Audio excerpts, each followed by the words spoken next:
मालेगावच्या राजकारणात सध्या एका गुप्त भेटीची जोरदार चर्चा आहे। ही भेट साधीसुधी नाही, ही भेट आहे दोन अशा नेत्यांची जे वैचारिकदृष्ट्या एकमेकांचे कट्टर विरोधक मानले जातात। एकीकडे आहेत राज्याचे मंत्री आणि शिवसेना शिंदे गटाचे फायर ब्रँड नेते दादा भुसे, तर दुसरीकडे आहेत MIMचे आमदार मौलाना मुफ्ती मोहम्मद इस्माईल। हे दोन नेते एकत्र येतात, बंद दाराआड चर्चा करतात, तेव्हा नक्कीच काहीतरी मोठं शिजते हे वेगळं सांगायला नको। या भेटीमुळे मालेगावच्या राजकीय वर्तुळात अक्षरशः खळबळ उडाली आहे, कारण जर हे दोनही पक्ष एकत्र आले तर मालेगावच्या इतिहासात एका अभूतपूर्व युतीचा जन्म होईल।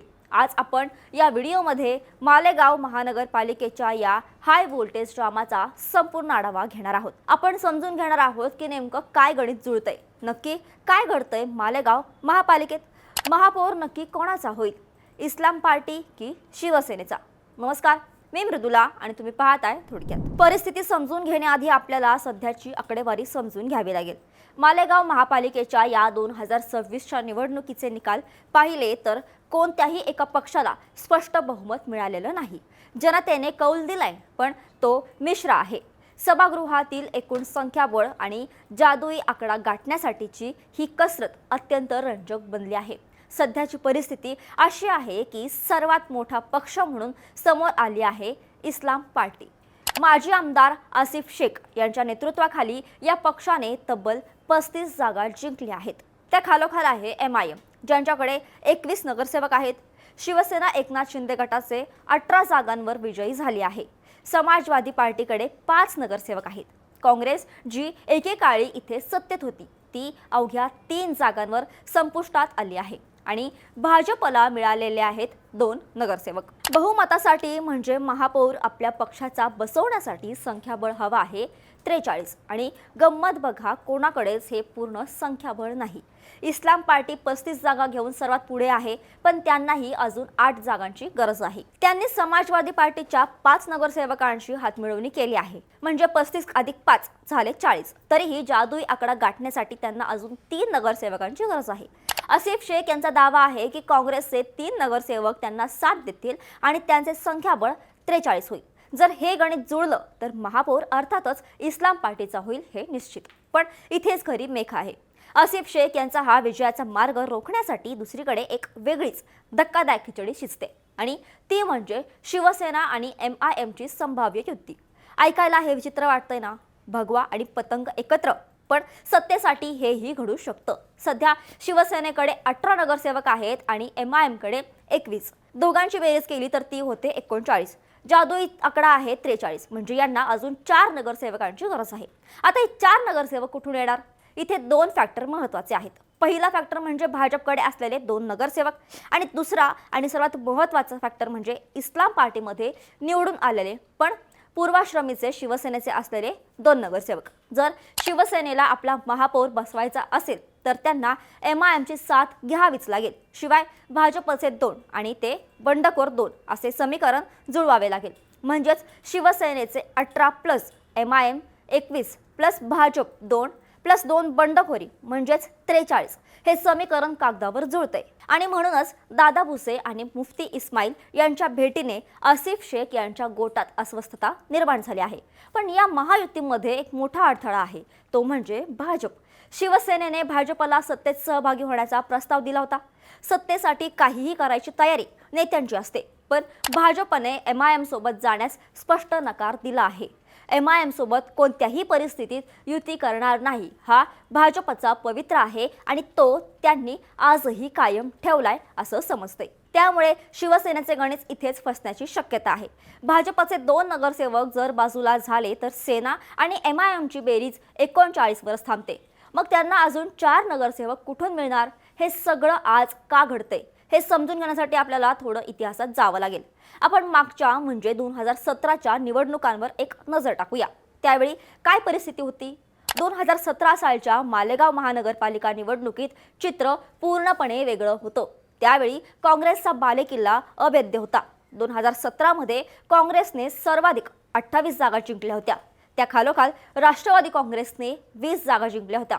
शिवसेनेला त्यावेळी फक्त 13 जागा मिळाल्या होत्या, तर MIMला 7 जागांवर समाधान मानावं लागलं होतं. भाजपने 9 आणि जनता दलाने 6 जागा जिंकल्या होत्या.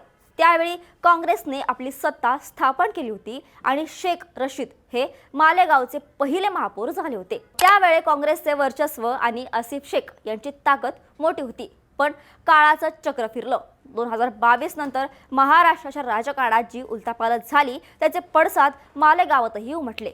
काँग्रेसमधील मोठी गटबाजी, नेत्यांचे पक्षांतर आणि स्थानिक समीकरणं बदलली. आसिफ शेख जे एकेकाळी काँग्रेसचे प्रमुख आधारस्तंभ होते, त्यांनी स्वतःचा वेगळा मार्ग निवडला आणि इस्लाम पार्टीच्या माध्यमातून आपली ताकद दाखवून दिली. आज 2026 मध्ये काँग्रेस 28 जागावरून थेट 3 वर आली आहे. हे त्यांचं सर्वात मोठं अपयश आणि आसिफ शेख यांचं यश मानलं जाते. दुसरीकडे 2017 मध्ये फक्त 7 जागांवर असलेल्या MIMने 2026 मध्ये 21 जागांपर्यंत मजल मारली आहे. मुफ्ती इस्लाम यांच्या नेतृत्वाखाली MIMने आपली पकड मजबूत केली आहे. आणि शिवसेनेने 13 वरून 18 वर झेप घेतली आहे, जी त्यांच्यासाठी जमेची बाजू आहे. मंत्री दादा भुसे यांचं होम ग्राउंड असल्याने त्यांनी इथे ताकद लावली आहे. यात 3 प्रमुख शक्यता आहे. पहिली शक्यता म्हणजे आसिफ शेख यांची रणनीती यशस्वी होईल. इस्लाम पार्टी, समाजवादी पार्टी, काँग्रेस हे सर्व एकत्र येतील आणि 43चा जादुईचा आकडा गाठून महापौर इस्लाम पार्टीचाच होईल. हे सध्या सर्वात नैसर्गिक आणि सोपं गणित वाटत आहे. आसिफ शेख यांचा आत्मविश्वासही हेच सांगतोय. दुसरी शक्यता म्हणजे शिवसेना आणि MIM काहीतरी चमत्कार करतील. जर भाजपने शेवटच्या क्षणी भूमिका बदलली किंवा इतर पक्षातील काही नगरसेवक फुटले तर शिवसेना आपला महापौर बसवू शकते. दादा भुसे हे मुरबी राजकारणी आहेत. त्यांच्या भेटीगाठी निष्फळ नसतात असं त्यांचे कार्यकर्ते सांगतात. त्यामुळे पडद्यामागे नक्कीच काहीतरी मोठी डील होऊ शकते. कदाचित महापौर सेनेचा आणि उपमहापौर MIMचा अशी वाटणी होऊ शकते. पण भाजपचा विरोध हा यातला सर्वात मोठा स्पीड ब्रेकर आहे. तिसरी शक्यता म्हणजे गोंधळ आणि फोडाफोडी. इस्लाम पार्टीकडील 2 नगरसेवक जे मूळचे शिवसैनिक आहेत, ते ऐनवेळी काय भूमिका घेतात यावर खूप काही अवलंबून आहे. जर त्यांनी सेनेच्या बाजूने मतदान केलं तर आसिफ शेख यांचे गणित 43 वरून 41 वर येईल आणि त्यांची सत्ता हुकेल. यात आणखी एक विचित्र प्रकार घडला होता. भाजप आणि काँग्रेसच्या नगरसेवकांनी एकत्र येऊन एक गट स्थापन करण्याचा प्रयत्न केला होता. विचार करा, राष्ट्रीय स्तरावर एकमेकांचे तोंडही न पाहणारे हे पक्ष स्थानिक पातळीवर सत्तेसाठी काय काय करतात. पण पुढे भाजपने हा गट रद्द केला, ज्यामुळे परिस्थिती आणखीनच गुंतागुंतीची झाली आहे. एकूणच काय तर मालेगावच्या जनतेने कोणालाही स्पष्ट बहुमत न दिल्याने ही परिस्थिती ओढवली आहे. त्रिशंकू अवस्थेमुळे नगरसेवकांचा भाव वधारला आहे. घोडेबाजार, गुप्त बैठका आणि रात्रीच्या वेळी होणाऱ्या चर्चा आणि फोन कॉल्स हे सगळं सध्या मालेगावात शिगेला पोहोचलं आहे. मंत्री दादा भुसे यांची प्रतिष्ठा पणाला लागली आहे. मुफ्ती इस्माईल यांना किंग मेकर बनायचं आहे आणि आसिफ शेख यांना सिद्ध करायचं आहे की मालेगावचे खरे बॉस तेच आहेत. या तिघांच्या लढाईत उद्या कोणाच्या गळ्यात महापौर पदाची माळ पडते हे पाहणं रंजक असणार आहे. मालेगावची जनता मात्र या सगळ्याकडे डोळ्यात तेल घालून बघते. ज्यांनी ज्या विचाराने मतदान केलं त्या विचारांचा विजय होतोय की सत्तेच्या तडजोडीत विचारांचा बळी जातोय हे स्पष्ट होईलच. सभागृहात जेव्हा हात उंचावले जातील तेव्हा फक्त महापौर ठरणार नाही तर मालेगावच्या पुढच्या 5 वर्षांच्या राजकारणाची दिशाही ठरणार आहे. ही लढत आता फक्त आकड्यांची राहिलेली नाही, ही लढत आता इगोची झाली आहे. ही लढत आहे दादा भुसेंच्या मुत्सद्दीपणाची विरुद्ध आसिफ शेख यांच्या जनाधाराची. आणि यात ट्रम्प कार्ड ठरतायत मुफ्ती इस्माईल. याबद्दल तुम्हाला काय वाटतं? शिवसेनेचा भगवा फडकणार की इस्लाम पार्टीचा हिरवा झेंडाच कायम राहणार की MIM काहीतरी वेगळाच गेम करणार? या सर्व प्रश्नांची उत्तरं आपल्याला उद्याच्या विशेष सभेच्या निकालात मिळतीलच. तोपर्यंत मालेगावच्या या हाय व्होल्टेज पॉलिटिकल ड्रामावर आपली नजर कायम राहील.